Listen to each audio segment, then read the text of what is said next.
Hello, how are you? How is everyone? Our topic for today is a rather sensitive one, which is why I tried to make the title of the video as unambiguous as possible. But I think it's something that really needs to be talked about, really needs to be fleshed out. It's about healthcare professionals unaliving themselves. And the reason why I thought of talking about it for today is because just last week, a colleague of mine, we're not very close, but still, a colleague of mine unalived herself after work. And she is actually already the second of two former colleagues I had, who unalived themselves. The medical community, at least from my own experience, of course, I can't generalize it for the whole world, but the medical community I grew up in really doesn't really like to talk about this phenomenon. Whenever the subject is brought up, medical professionals always squirm and try to brush it under the rug as fast as they can.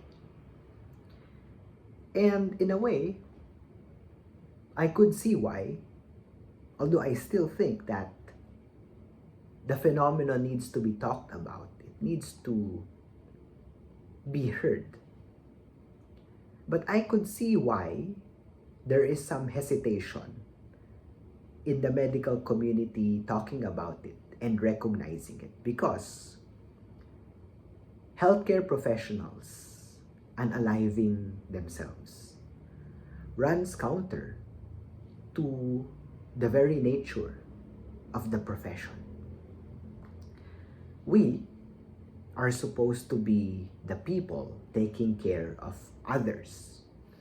We are supposed to be the carers, not the carees. We should not be the ones being cared for. And so, at the extreme, if a healthcare professional does end up taking his or her life, the act is paradoxical. It runs counter to, at least to the theoretical nature, the theoretical function of the profession. And so, in a way, I could see why it's almost a taboo subject in the medical community. But for context, studies, research does exist, confirming that in the past years, there has been a steady increase in the incidence rates of healthcare professionals unaliving themselves.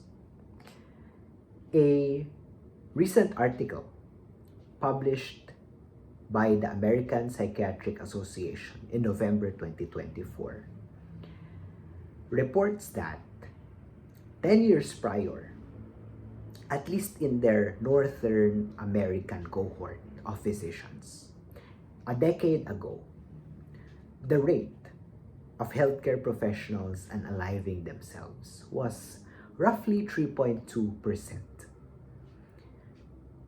Fast forward 10 years later, 2024, the rate has increased to 11.2%. That is at least quadruple, at least 4 times the incidence 10 years prior. And as with any profession, as with any sector reporting rates of unaliving, the purported or the proposed reasons behind the act are never just a singular thing. It is always multifactorial and multifaceted. And common themes which always emerge in studies are stress at work, so workplace stress, stress at home, personal life stress, and a personal individual predisposition. And of course, not to disparage other professions, other occupations, but consistently in the last decade, and perhaps even before it, the healthcare profession is always ranked among the top 10 most stressful occupations.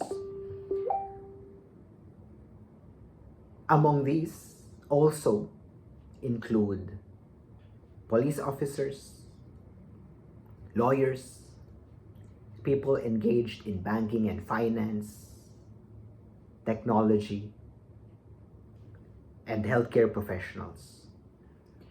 And studies always also report that there is a direct, statistically significant correlation between workplace stress and the incidence of unaliving in that particular occupation. And perhaps you may ask, so what? Why am I bringing this up? So what will we do then? And my reason for bringing this topic up is because my philosophy is always that when there is an elephant in the room, when there is a problem in our room, it's never a good idea to just ignore it ad infinitum. I don't think it's ever a good idea to just go on with one's life, with one's work, pretending as though there's no elephant in front of us.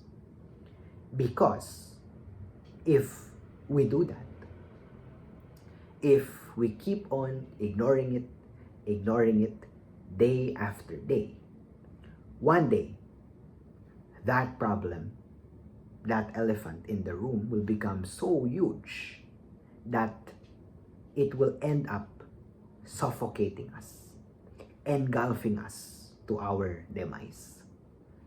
And I think that is, in a way, precisely what is happening to the healthcare profession vis-a-vis healthcare professionals unaliving themselves. Because we don't really like to acknowledge it. We don't like to see it for what it is. What ends up happening is healthcare professionals who may need help, who may already be in crisis mode, feel as though they cannot run to their colleagues for help. They feel as though their very emotions, their very feelings are wrong, that they should not be feeling such depression, such anxiety, because they are healthcare professionals. It runs counter to our profession. And eventually, what happens is they just implode. Implosion. I guess that's it for today's video. In another video, perhaps we can talk about, well, I'm not a psychiatrist, but perhaps we can talk about some warning signs, how to detect, albeit in a rough way, how to detect people who may be at the risk of doing the act. Perhaps that can be our topic for the next video. But until then, thank you very much for listening, and I wish you all the best. Take care.